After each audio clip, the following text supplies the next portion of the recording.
आप देख रहे हैं श्री हरि कृपा आश्रम चैनल। संस्थापक स्वामी श्री हरि चैतन्य पुरी जी महाराज।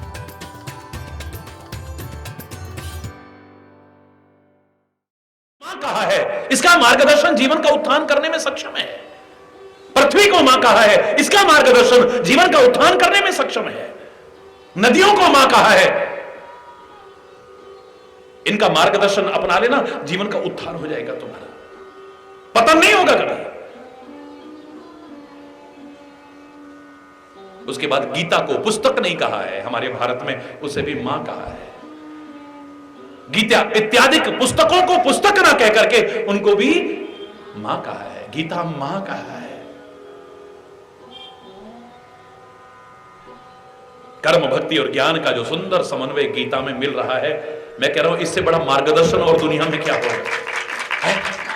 वो खाली अर्जुन के लिए नहीं थी, तभी खत्म हो गई होती, वरना वो तब भी सारी दुनिया के लिए थी, आज भी सारी दुनिया के लिए और आगे भी सारी दुनिया के लिए। उस मार्गदर्शन में कोई भेदभाव नहीं है, ये हिंदुओं के लिए है या मुसलमानों के लिए है, सिखों के लिए, ईसाई, मानव मात्र अगर उसको अपने जीवन में अपनाए, उसका जीवन कितना ऊंचा उठ जाएगा, सोचा भी नहीं होगा। ये मां शब्द की गरिमा है, मां के मार्गदर्शन की गरिमा है।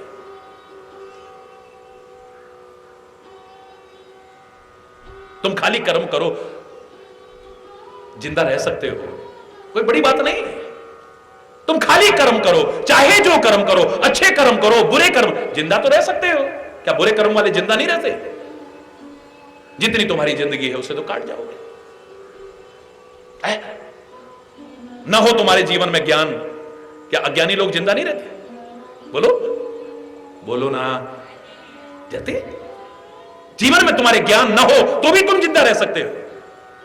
जीवन में तुम्हारी भक्ति ना हो तो भी तुम, जो भगवान की भक्ति नहीं करते क्या वो जिंदा नहीं रहते क्या?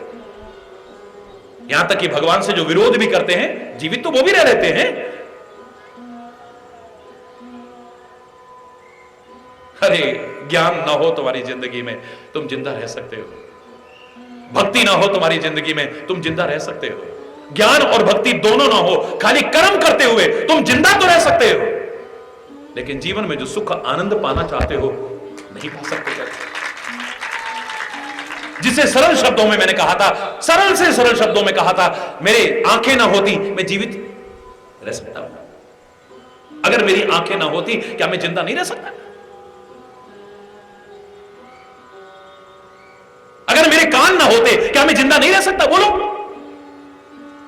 अगर मेरी आंख और कान दोनों ना होती, खाली मुख होता, तो भी मैं जिंदा तो रह सकता था। क्या नेत्रहीन जिंदा नहीं रहते? क्या बहरे लोग जिंदा नहीं रहते? या जिनकी आंख और कान दोनों नहीं है वो जिंदा नहीं रहते? जीवित रह सकते हैं, लेकिन चेहरे का सौंदर्य और जीवन का आनंद इन तीनों के रहते जो उठा सकता हूं, खाली मुख के द्वारा नहीं उठा सकता हूं। तीन प्रमुख अंग हैं, तीन प्रमुख अंग, आंख, कान और मुख। आंख ना हो जिंदा रह लूंगा, कान ना हो जिंदा रह लूंगा, आंख कान दोनों ना हो, खाली मुख हो, जीवित रह सकता हूं। लेकिन चेहरे का सौंदर्य और जीवन का आनंद जो इन तीनों के रहते उठा सकता हूं, खाली मुख के रहते नहीं उठा सकता। ऐसे ही वो गीता कर्म, भक्ति और ज्ञान का समन्वय प्रस्तुत कर रही है। कम से कम शब्दों में, सरल से सरल शब्दों में इतना कह सकता हूं कि तुम्हारे जीवन में ज्ञान ना हो तो भी जीवित तो रह सकते हो। तुम्हारे जीवन में भक्ति ना हो, जीवित रह सकते हो। ज्ञान और भक्ति दोनों ना हो, मात्र कर्म हो, जिंदा तो रह सकते हो। लेकिन जीवन का सौंदर्य, जीवन का सच्चा आनंद जो इन तीनों के रहते पा सकते हो, खाली कर्म के द्वारा नहीं पा सकते। कर्म तो कर रहे हो, कुछ ना कुछ कर रहे हो। कहां है तुम्हारे जीवन में वो खुशियां? कहां है वो उत्साह? कहां है वो उमंग? कहां है वो जोश? है कहीं? मियां रोते क्यों हो, सूरत ही ऐसी। हरि बोल। हम जैसे अपने आप को अभी भी वृद्ध ना कह के भूतपूर्व युवा कहने की कोशिश करते हैं। हरि बोल, जोर से बोलो ना। भूतपूर्व युवा ही कहेंगे। और इतने बच्चों को देखो तो युवा वृद्ध। हरि बोल। जिंदगी जिंदा दिली का नाम है, मुर्दा दिल क्या खाक जिया करते हैं।